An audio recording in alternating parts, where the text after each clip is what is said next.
안녕하세요. 핑몬스터입니다. 주말 추천드렸던 6경기 중 4경기 적중했네요. 공교롭게도 토요일과 일요일 첫 게임이 모두 부러지면서 뒤에 2경기를 다시 금액 높여서 베팅했었는데 다행히 들어와주면서 이득 볼 수 있었습니다. 공유방에 들어오시면 실시간으로 저와 소통하시면서 베팅을 즐기실 수 있으니 관심 있으신 분들은 댓글을 참고해주시면 됩니다. 누구든지 무료로 입장 가능하니 많은 관심 부탁드리며 그럼 오늘 세 경기 분석 시작합니다.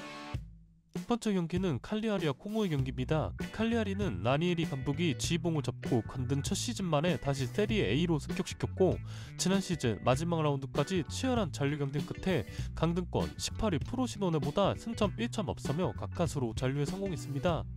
아니에리 감독은 지난 시즌을 끝으로 클럽팀 감독 은퇴를 선언했기 때문에 마지막 경기에서 칼리아리 팬들의 응원을 받으며 아름다운 이별을 하게 되었는데요. 라니에리 감독의 후임으로 온 다비드 니콜라 감독은 세리에에서 주로 하위권 팀들을 지휘했던 경험이 많은 이탈리아에서 나름 잔뼈가 굵은 감독 중에 하나입니다. 다비드 니콜라 감독은 지난 시즌 엠폴리의 소방수로 겨울에 중도 부임했던 감독으로 엠폴리를 리그 17위로 가까스로 세리 A에 잔류시키는 데 성공했고 이번 시즌은 칼리아리의 감독으로 선임되었습니다. 축구팬들에게 많이 생소한 이름인 코모는 이번 시즌 세리에 A로 승격한 팀입니다. 많은 분들이 아실 세스크 파브레가스가 선수 시절 말년을 보냈던 팀이며 세스크는 코모에서 은퇴한 이후 곧바로 지도자 커리어를 시작했습니다.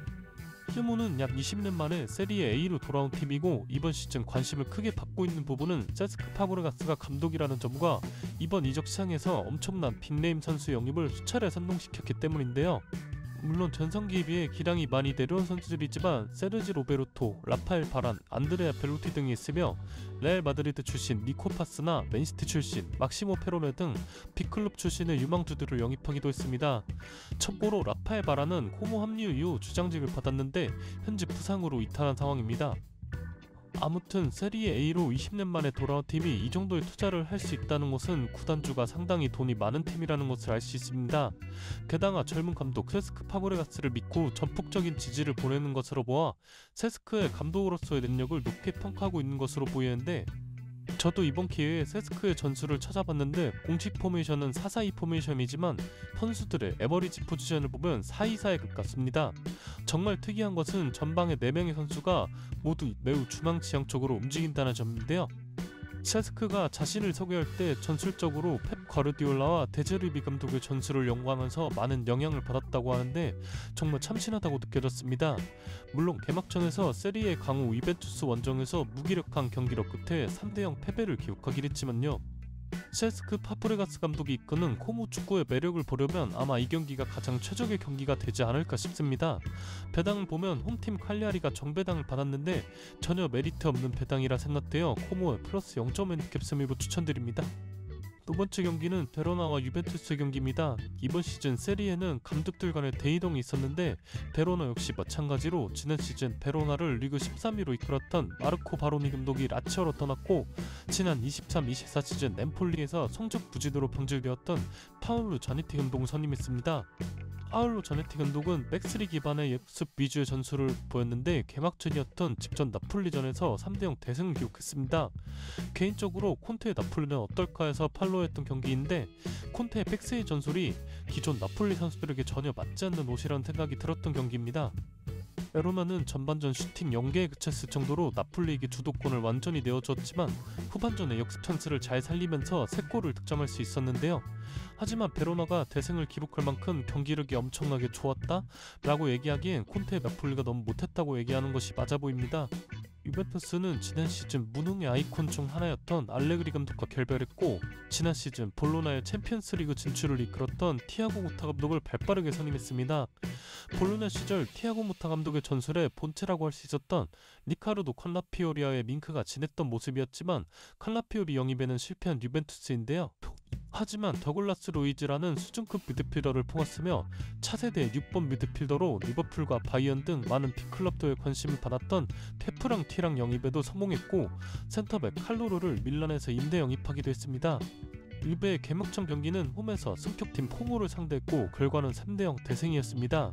모타 감독이 프리시즌부터 적극적으로 기용했던 유스 출신 사무엘 음방골라가 개막전 스타팅에 포함되었고 왼쪽 윙포워드로 출전한 은방골라는 전반전에 중거리 슈팅으로 선제골을 기록했고 종료 직전 캄비아스의 득점 어시스트하면서 데뷔전이라고는 믿을 수 없는 활약으로 맨 오브 더 매치에 선정되었습니다.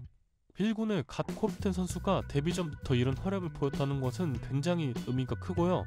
유벤투스에서 모타볼에 대한 기대감이 더욱 커졌던 경기였습니다. 좋은 승리 끝에 약간의 아쉬운 점이 있다면 블라우비치가 3번의 빅찬스를 모두 놓쳤다는 것이랄까요? 아무튼 알레그리 감독의 노잼 축구를 보다가 모타볼이 입혀진 유베를 보니 굉장히 신선했고요. 이번 경기 유벤투스의 승리를 추천드립니다.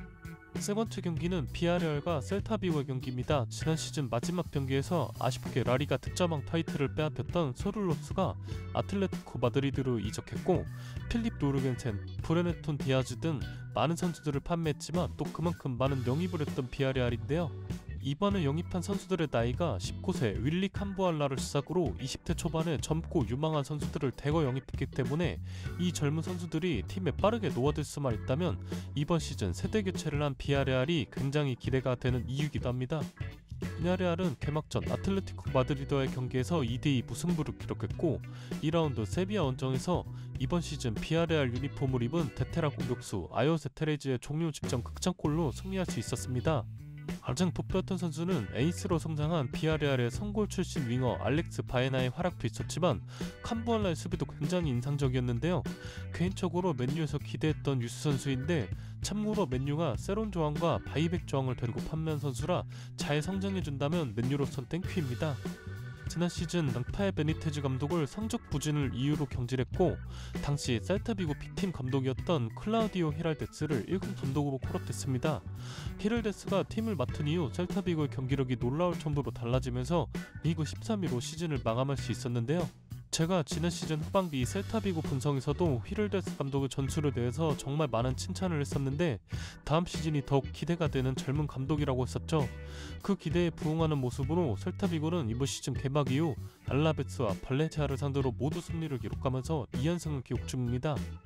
히를데스 감독이 오면서 가장 달라진 점은 바르샤 출신의 멀티 포지션이 가능한 오스카르 민게사를 전술적으로 정말 잘 활용한다는 점과 셀타비고의 살아있는 전설 이아고 아스파스가 프로의 나이에도 히를데스 감독의 전술에서 다시 핵심급 선수로 부상한 모습인데요. 참고로 민게사는 지난 리그 2경기에서 1골 1도움을 기록 중이며 아스파스는 2골 1도움으로 셀타비고의 상승세를 이끌고 있는 모습입니다. 개인적으로 이번 시즌 라리가에서 정말 기대되는 두 팀의 맞대결이라서 선택이 어려웠었는데 저는 셀타비고의 상승세를 좀 더 높게 평가하고 싶어 셀타비고의 플러스 0.1 승리로 추천드립니다.